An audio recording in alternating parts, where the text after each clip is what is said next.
Hi, my name is Luna, and if you ever find yourself walking down the quiet, tree-lined end of Evergreen Street in Portland, Oregon, you might hear the soft rustling of leaves, the rhythmic tapping of paws on hardwood, and the occasional deep bark from an old soul named Hobbs.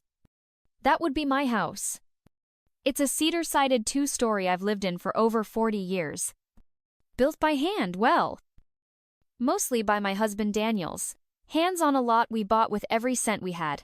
Back then, it felt way too big for two young newlyweds. But we dreamed of filling it with life, laughter, and love. And, in a way, we did. Now, at 67, I live here alone. Well, not exactly alone. I share this house with 11 golden retrievers, each with their own personality, quirks, and a story to tell. It started with just one Hobbs, an anniversary gift from Daniel on our 30th year together. I still remember the day Daniel brought him home wrapped in a red flannel blanket like he was presenting royalty. He passed away 5 years ago. Daniel. Hobbs is still here, white-muzzled, wise-eyed, and more protective of me than ever. People in the neighborhood call this place the Golden Cottage. I guess they're not wrong.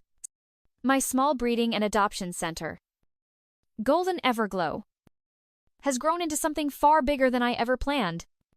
It was never about the money. It was about purpose. After I retired from teaching, I needed something to keep my hands busy and my heart open. The dogs gave me that. Every morning starts the same.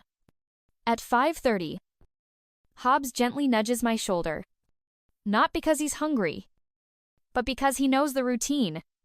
I make coffee, open the blinds, and let the light flood in over pictures on the mantel Daniel in his flannel shirts, our daughter Savannah in pigtails, and a dozen snapshots of the dogs who've come and gone.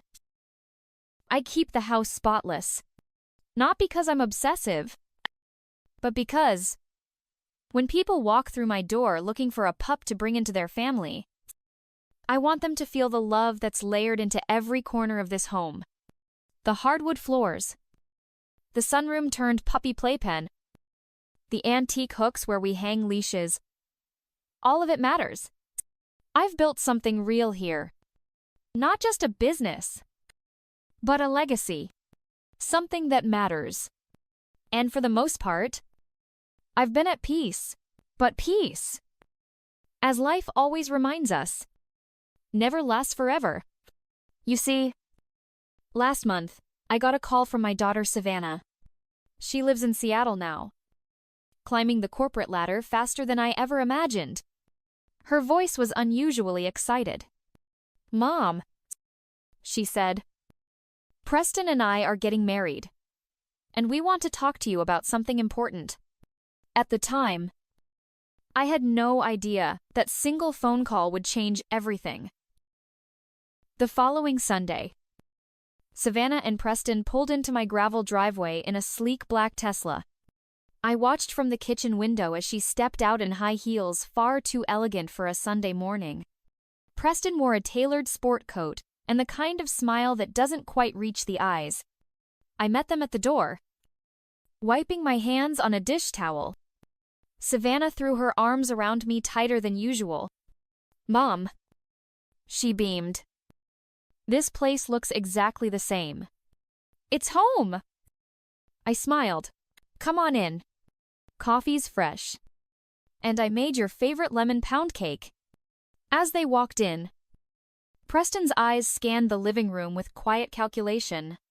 From the handmade bookshelf Daniel built, to the wall of framed photos, to the dog beds lined up along the window seat. He nodded in polite approval. But something in his gaze made me instinctively tighten my grip on the coffee pot. Savannah chatted about the wedding, how they'd chosen a vineyard venue in Napa Valley, how the guest list had ballooned to over 150, how the color palette would be muted earth tones. She was glowing, speaking quickly, almost too quickly, like someone rehearsing a script. Then she reached for my hand. There's something else we wanted to talk to you about, she said, glancing at Preston. He leaned forward. Luna, he said, using my name for the first time. We were thinking, this house, this beautiful home you've built, it has so much potential. I blinked. Potential for what? Exactly. To be something more. Savannah said, her voice soft. Preston and we'd love to move in here. Start our life together in this house. There was a silence so heavy.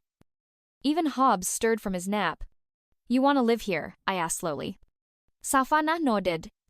You're always saying how big this place is for one person. And the dogs already know the space. It's perfect for expansion. We could scale Golden Everglow, build a brand. I looked at them both. And where would I go? Preston gave that salesman's smile. We've looked into some luxury condos in the Pearl District. Elevator access. 24-hour security. Walking distance to shops. Medical offices. It's ideal for someone your age. My age. Those two words echoed louder than any insult ever could. Savannah jumped in, misreading my silence. It's not that we want to push you out, Mom, but this is a chance to pass on the legacy. Let us take it from here. You can finally relax. I sipped my coffee. It had gone cold. I see, I said finally. And would this passing on of the legacy involve me gifting the house to you? Well, Preston shrugged. It'd be the most tax-efficient way.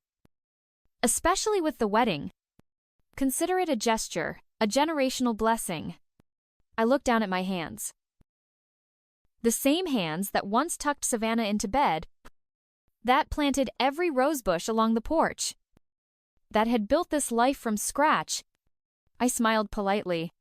Well, I said, that's certainly a bold proposal. But in my heart, something had shifted. Something cold and sharp had begun to settle in. And deep down, I knew this was only the beginning. Over the next 2 weeks, the tone of our conversations began to shift. Savannah's once sweet voice grew sharper.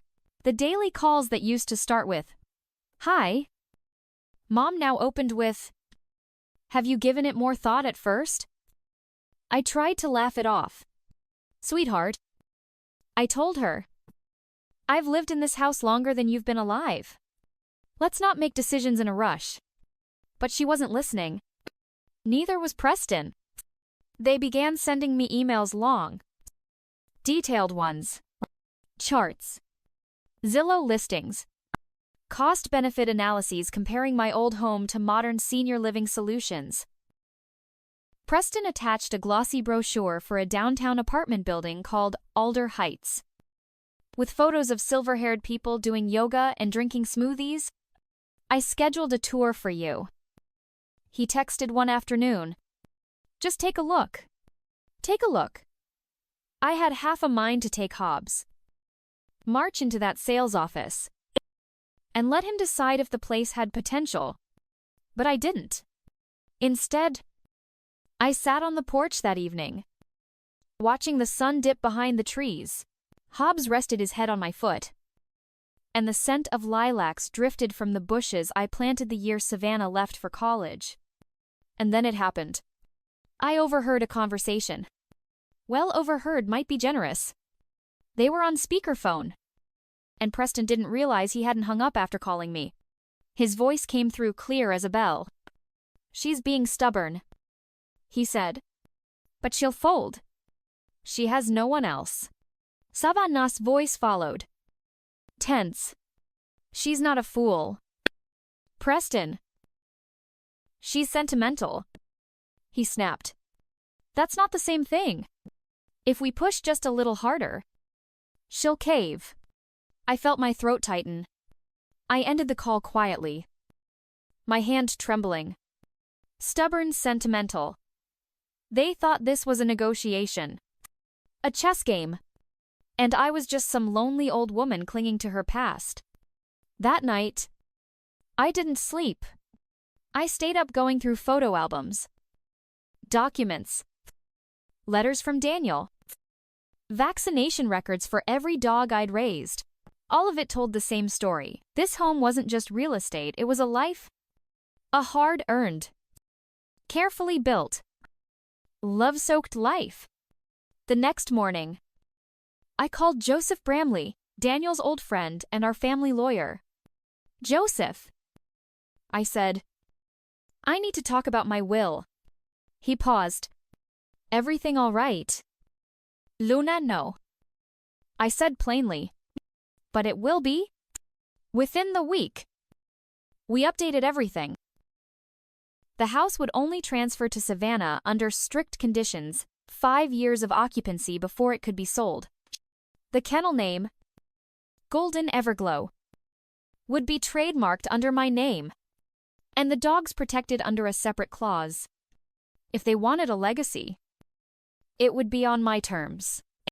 One rainy Thursday, my neighbor Martha, who also happened to be a part-time real estate agent, stopped by to drop off some homemade banana bread. She sat at my kitchen island, sipping tea, while Hobbs rested under her chair like a silent sentry. "Luna," she said, "this might be none of my business, but what's going on with Savannah and that fiancé of hers?" I raised an eyebrow. "Why do you ask?" Martha hesitated, then leaned in. "Well, Preston came into my office last week. He asked about appraising your house." I froze. "He what?" "He said it was for future planning. But then he started asking about how quickly a place like this could be sold. In cash." My stomach turned. "Did he mention me?" "He said you were on board," she replied gently. But something about the way he talked made me uncomfortable. And just like that, the final puzzle piece clicked into place. This wasn't about legacy. It wasn't about family. It was about flipping a house. My house? Later that night, I dug through old emails Preston had sent me. One in particular stood out. It included a link to a national pet chain's business page, with a note: "This could be a great partner for scaling Golden Everglow." There was no mention of dogs, love, or care. Just graphs, growth projections. Roy. I felt sick. 2 days later, I met them for lunch. We chose a place downtown Savannah's suggestion. Trendy, upscale, filled with soft lighting and concrete walls meant to look rustic. Preston arrived first. He smiled that hollow smile and pulled out my chair. "Savannah's parking," he said. "But let's get started." The server brought water. I sat quietly as Preston launched into a speech about intergenerational wealth and optimized living. And then, casually, he said, "By the way, I've already spoken to a buyer interested in the kennel. They're offering a 6-figure sum. It's a win-win." "Luna." My eyes narrowed. "You're selling my business." "Oh no." He chuckled. "Just putting feelers out, gauging interest." I stared at him. "You've already called real estate agents. You've priced out my home. You've pitched my kennel to strangers. And you haven't even gotten my signature." Just then, Savannah walked in. She froze when she saw my face. "What's going on?" she asked. "Ask your fiancé," I said, standing up. "Better yet, ask yourself. Because if you're okay with this, if you're okay with stealing a life I built from nothing, then I don't know who you are anymore." Savannah looked at Preston, then back at me. Her lips parted. But no words came. I left them there. I didn't even touch my salad. When I got home, Hobbs was waiting by the door like always. As I knelt to pet him, I whispered. It's war now. Old friend. And I meant it. The day of the wedding arrived on an unusually warm Saturday in early May. I stood in front of my full-length mirror, fastening the pearl earrings Daniel had given me on our 30th anniversary. My lavender dress was modest and elegant mid-calf, cinched at the waist, the kind that whispered dignity, not spectacle. Hobbs lay curled at the foot of my bed, watching me with his calm, golden eyes. I'll be back soon, I told him, patting his head. I'm not going there to fight. But even as I said it, I knew I didn't fully believe it. The venue was a sprawling vineyard estate outside Napa, the kind with overpriced chairs and drone photographers. I drove myself, parked far from the main entrance, and walked alone toward the gathering crowd. I recognized only a handful of faces. The rest were Preston's world sleek, polished, ambitious. I took my seat near the middle row, unnoticed by most, which suited me fine. The ceremony was beautiful. I'll admit, Savannah looked radiant, almost ethereal, as she walked down the aisle in her lace gown. But when she passed by me, her eyes flicked away like I was just another guest. Not the woman who'd once sat beside her hospital bed through the night when she had bronchitis at 7. They exchanged vows, rings, a kiss, and then the real performance began. At the reception, tables were laid out under a canopy of fairy lights. The wine flowed, the music played, and the toasts began. Preston's parents gave a carefully rehearsed speech about legacy and tradition. His mother even dropped the phrase, strategic union. Like this was a merger, not a marriage. Then Preston stood. He held up a glass, flashing that signature grin. There's one person we have to thank especially, he began. Someone whose generosity has made all of this possible. My stomach dropped. To Luna Weaver, he said, looking straight at me. For gifting us the house? That means so much to Savannah. And giving us the chance to build our future in the very place her childhood dreams were born. Applause erupted. Heads turned toward me. Some guests even stood and raised their glasses. I felt like I'd been slapped. Preston continued. It's not every day a parent gives such a meaningful gift. The house, the kennel, it's all staying in the family. A spotlight of silence seemed to shine down on me. Savannah didn't move. She stared straight ahead, face frozen. I rose slowly from my chair. I'd like to say a few words, I said, my voice calm but clear. The crowd quieted. I'm honored to be here today. But I need to clarify something. I did not gift my house. I did not agree to transfer anything. What you just heard is a lie. Gasps rippled. Preston stiffened. Savannah turned toward me, pale and wide-eyed. I wasn't going to speak today, I said. But when someone tells a story that isn't theirs to tell about a home I built with my husband, about a life I've devoted to love and care, I can't sit in silence. And just like that, the music stopped. The clinking glasses stilled. Because this wedding was about to unravel. When I left the wedding that night, I didn't cry. I drove home in silence. The road ahead dimly lit, the vineyard lights fading in the rearview mirror. As soon as I pulled into my driveway, Hobbs was waiting on the porch, tail wagging slowly, like he already knew. I knelt beside him. It's over, I whispered. Or at least, that part is. For the next few days, I moved through life like a ghost. I watered the plants, cleaned the kennels, took the dogs out for their morning walks. But inside, I was hollow, a mother without a daughter, a truth-teller branded as the villain. The silence from Savannah was deafening, But the world has a way of delivering clarity if you're quiet long enough to listen. It was Martha again. My neighbor, who rang the bell one morning holding a newspaper. She didn't say a word, just handed me the business section.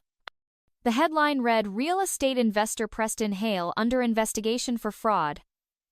My hands trembled. According to the article, Preston had funneled funds from investors into a failed commercial build in Colorado. There were lawsuits. Su buenas.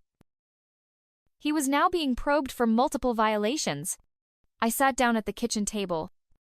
Hobbs beside me. I didn't feel vindicated. I felt sick. He was never in love with my daughter. He was in love with her access to me. To this house.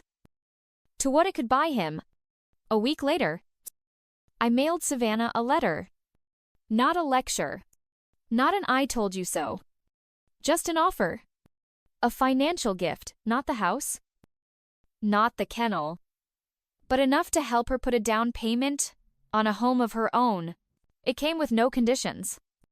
Except one. Come back when you're ready, not for anything you want, but for who you are.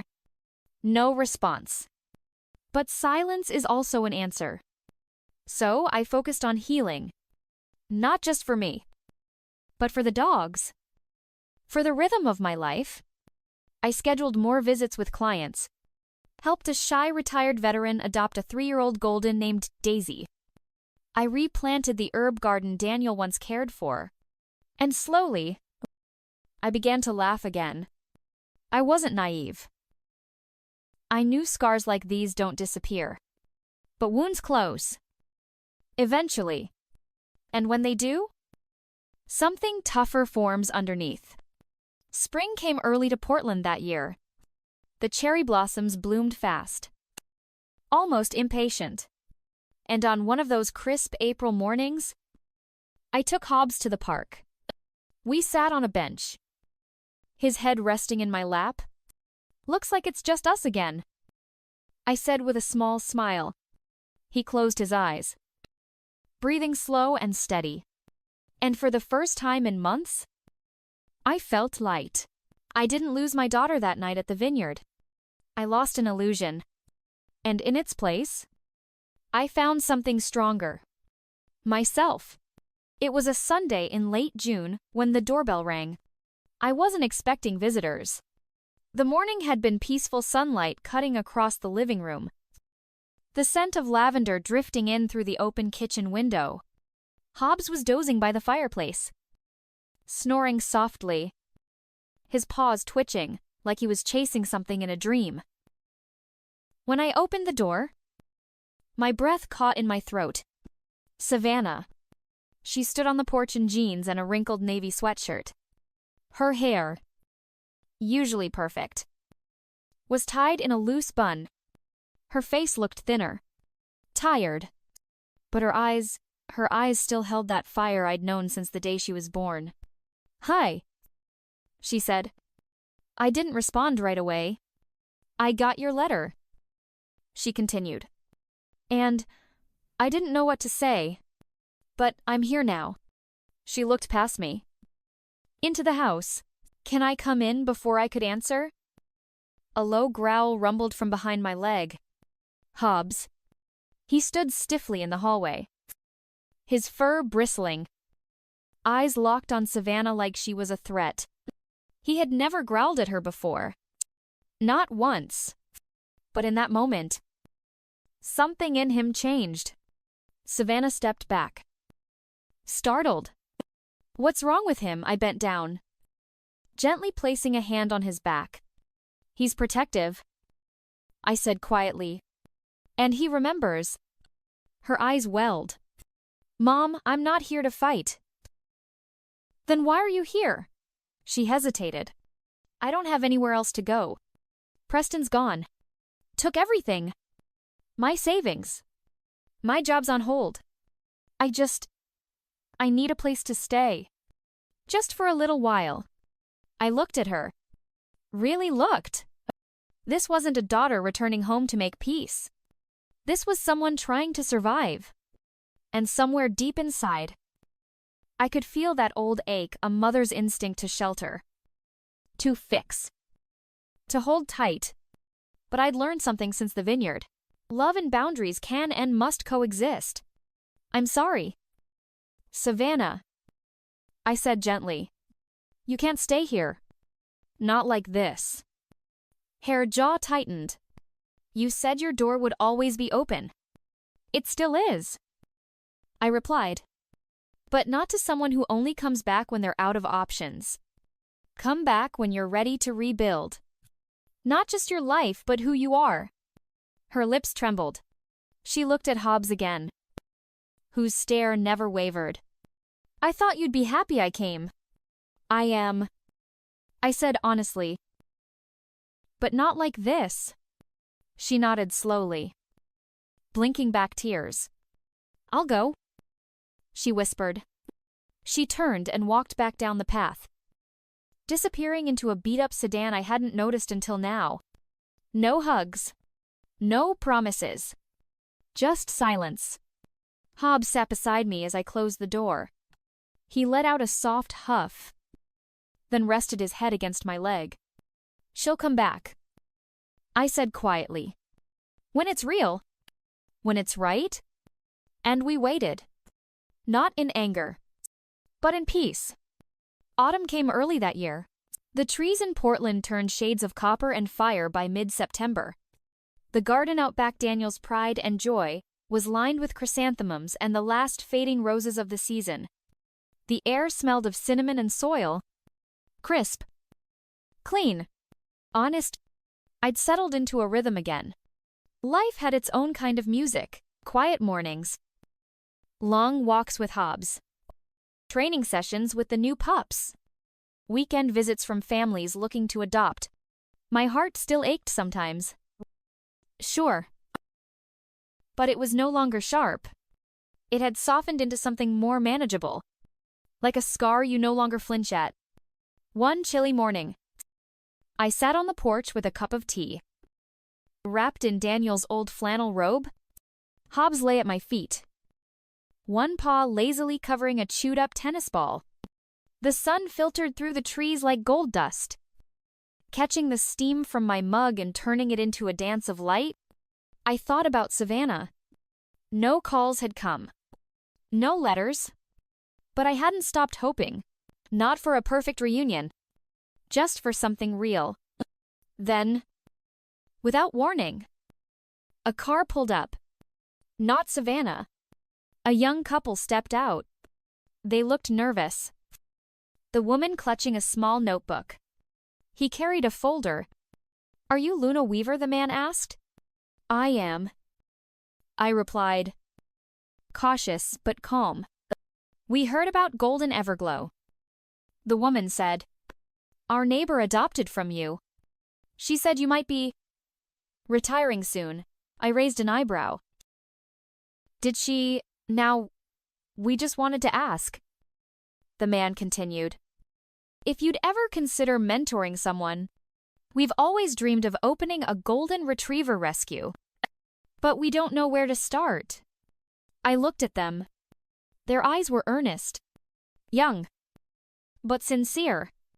And suddenly, something clicked. Legacy isn't about blood. It's about purpose passed on with care. I stood, set down my tea, and smiled. Well, I said, let's take a walk. You'll want to meet the dogs first. We toured the property. I told them about Hobbs. About how Daniel once built the first kennel with his bare hands. About every trial. Every lesson. Every unexpected joy. And as we stood by the training pen, watching 3 puppies tumble over each other like cotton balls with legs, I felt something shift. Not an ending. A beginning. Later that night, I sat by the fireplace with Hobbs curled beside me. I opened a blank notebook and wrote one sentence at the top. This is how you build something that lasts. No fanfare. No applause. Just a life reclaimed. Not from the world, but from the parts of yourself you once doubted you could protect. And as the fire crackled, and the wind rustled the leaves outside, I whispered something only Hobbs could hear. We didn't lose the house. Old boy? He blinked up at me. We saved the soul inside it.